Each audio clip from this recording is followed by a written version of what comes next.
Hi, I'm Arthur Bailey Thomas. If you're a reader, writer, reviewer, content creator, or part of the book community, you're in the right place. And if you're none of these, you're still in the right place because this YouTube channel is for everyone. I'm just trying to make the world a better place, one book, story, or YouTube video at a time. So whether you're here to learn how to write a book, celebrate books, or just have fun, I'm glad you're here.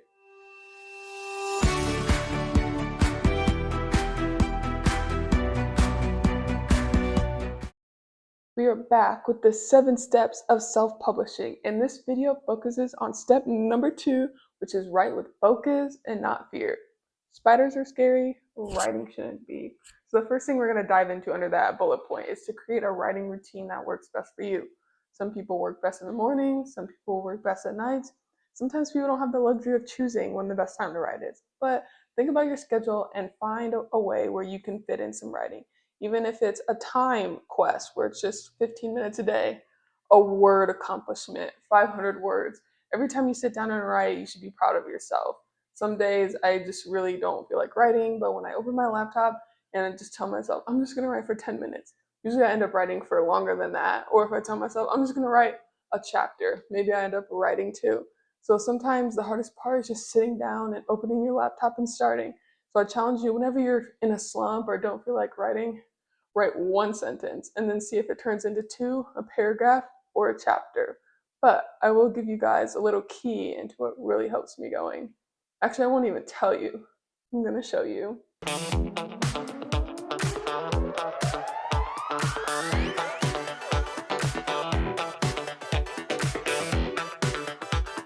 Welcome to my handy dandy station of my medicine that keeps me going while writing, also known as an iced matcha latte with oat milk. And before you fast forward this video and say, oh, I don't like matcha. 1, have you tried it? 2, yes, you will after this video because I make it a very special way. Not that special, I just want you to try it out. But I actually have an Amazon storefront, so I will link all these products in case you guys want to try yourself. And fun fact, I have never used a frother before, so we're going to document my first time using that. Usually I just use a spoon and mix it up, but my sister got me it for Christmas, so we're going to try it out. So first thing I did was just fill a little glass of ice because I prefer my matcha iced instead of warm, but to each their own. The next step, I'm just going to get some matcha powder. I feel like there's some sugar in this. I feel like the biggest complaint is that like matcha is really earthy. And I feel like real coffee shops like ground up the matcha and get it from like the matcha plant directly, where I feel like this kind of has some sugar in it, so it makes it more sweet. It does have sugar. Okay, so I just did 1 scoop. We don't need directions. 1 scoop. Then I do oat milk. I feel like I like earthiness, so maybe if you don't like oat milk, you could do whole milk, or you can try other milks too. Wow. That is all I have. Okay, we'll make it work. 1/4 of a matcha latte, I guess. Good thing we're not writing today because this would probably get me through maybe 2 sentences. Next, use at your free will. I like to use lavender. I'm over here like, oh my gosh, I love matcha lattes, and then I use like sugary matcha and a lot of that was a lot of syrup. Okay, maybe this is lavender syrup with a side of matcha latte. Okay, and then we're gonna mix it up with this little frother thingy. Woo! Clearly, I don't have a cooking channel. Oh, that was kind of fun. Oh,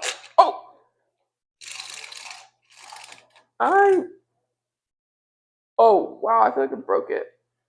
Okay, we're just mix it like that.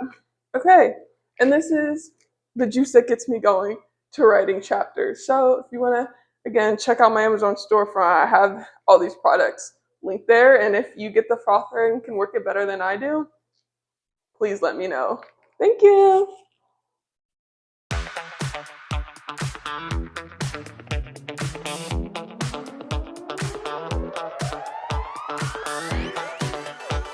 Okay, that was a lot of fun, but clearly you will never see me on a food channel because I cannot even make a matcha correctly, as I broke a frother on my first use. And now I'm thinking about it, I feel like froth is for hot drinks. But anyways, we're just gonna move past that really fast because we're gonna go to the second point. So remember, we are writing with focus and not fear because spiders are scary, but writing isn't. We are first creating a writing routine that works best for you. So find time in the day, in the week, in the month, in the year, to just sit down and open your laptop. Write a sentence, write a paragraph, write the chapter heading, and just see how far you can get. Again, sometimes the hardest part is just sitting down and opening your laptop. So the second point we're going to move on to is outlining with clarity. And I feel like this is where a lot of people get stuck. I know this is where I get stuck a lot of like, cool, I found time to write. I created a routine. Now I have no idea what to write. So I'm going to show you guys or share with you guys my outline that I use when I write. This can go in one ear and out the other. If it does not work for you, that is okay. This is just a step that I use. You can outline in any way that makes sense for you, but I'm just going to show you what I do, and maybe it'll be helpful, or maybe it just be another thing of what not to do. But the first thing I like to do when I am sitting down and writing a book is, what is the message of this book? Every time I open my laptop, I like to remind myself, what message am I trying to get across with this book? Sometimes it's like really deep of like healing or love versus love, or sometimes it's just friendship, but it's whatever you want. Just kind of write your message down so you know the point you're trying to get across. So maybe every time you write a chapter or you're stuck, you can think about what is the message, what is the purpose of this book. The next thing I usually like to spell out is the characters I want in my book. You don't have to list every single person that's gonna show up, but sometimes, especially when I like to write about romance and stuff, I'll have like maybe a main guy and main girl, maybe there's a love triangle, maybe there's another guy in it. But I just kind of like to lay out the foundation of who are the main characters in the book. And then the next part that I like to do is, what is the conflict of the book, which is kind of like, what's the plot? Is there a love triangle? Is there a massive breakup? Is there some sort of scandal? I just kind of like to get that out there first. So I have my message, I have my characters, and now I know what the conflict is. And then maybe this is kind of weird, but I also like to write out some subplots. It can be hard to write like 2, 3, 400 pages on one plot, one conflict.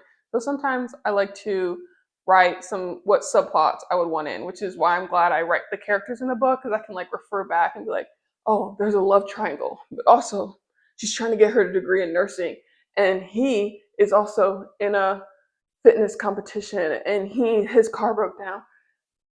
I don't think anyone would be interested in a story like that, but you can kind of get the idea of like some other subplot. So then when I sit down, I'm like, oh my gosh, I don't know what to write. I'm like, oh wait, she's trying to get her nursing degree right now. She probably will be making a matcha in this chapter without a frother. And then the last thing I like to do is write the ending. Ultimately, how does this book end? Is it happy?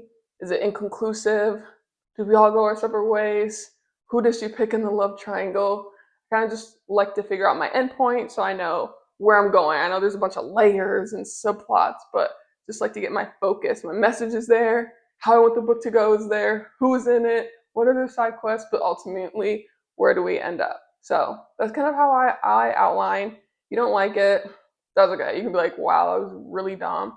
Can't believe you do it like that. And then it's totally fine. This just works for me. So when I sit down and open my laptop and I'm like, oh my gosh, I don't even know how I'm going to connect after chapter 5. I forget what I wrote in chapter 1. So that way I have my like subplots and characters there. So whenever I open my book, my laptop, and I'm like, where do we go from here? I'm like, oh, perfect subplot. His car hasn't broken down yet. So yeah, that's just how I outline. Again, if you like it, I hope you follow it because it worked for me. So maybe it works for you. And if not, let me know how you outline. Maybe I can learn something too.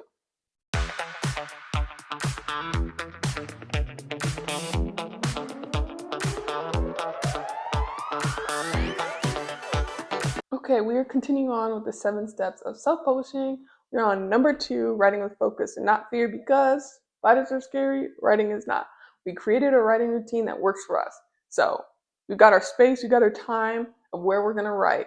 And then we have our outline. We've outlined with clarity, we know the direction that the story is headed.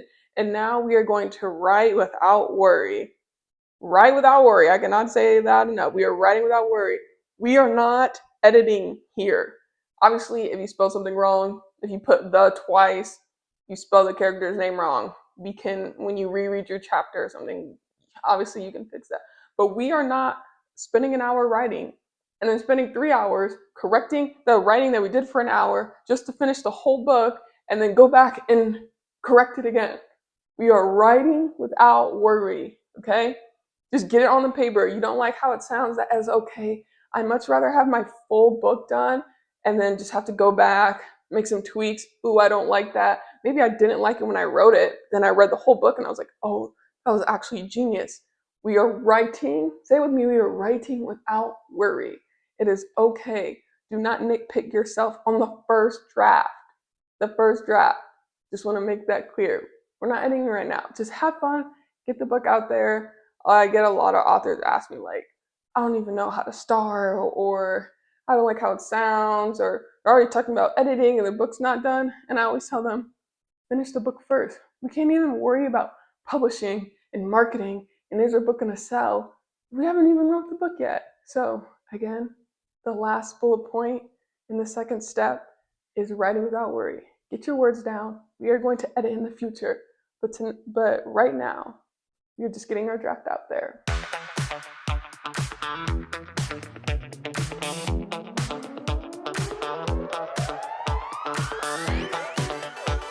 So that concludes the second step of the 7 steps of self-publishing, which is writing with focus and not fear. We created a routine that works best for you. We outlined with clarity, and we write without worry. So again, I'm here for you guys in your journey. If you have any questions as you go along, feel free to comment below, comment on the video. I'll try to answer as many as I can. But again, we're only on step 2, and we've got 7 steps in total. So stick around for the next video. We're going to go over step 3, which is all about editing. But right now, we are writing without worry. But that's the video, guys. Thank you so much for following along up to this point. Again, I've written my own books, and I'll link them in the description too. So if you ever want to check it out, I do sign copies in every order. Truly does mean a lot since I self-publish. I also have a PO box in my description. So if you want to send me your favorite book, or if you're also an author and you want to share your book, I will try to do as many as I can at the end of some future videos. I'll try to share some books that were sent to me so I can also support the author community. So again, as always, I'm here for you guys. Feel free to like, comment, subscribe. I'm just so glad that you guys are here and following me on my journey. So happy reading, and I'll see you next time.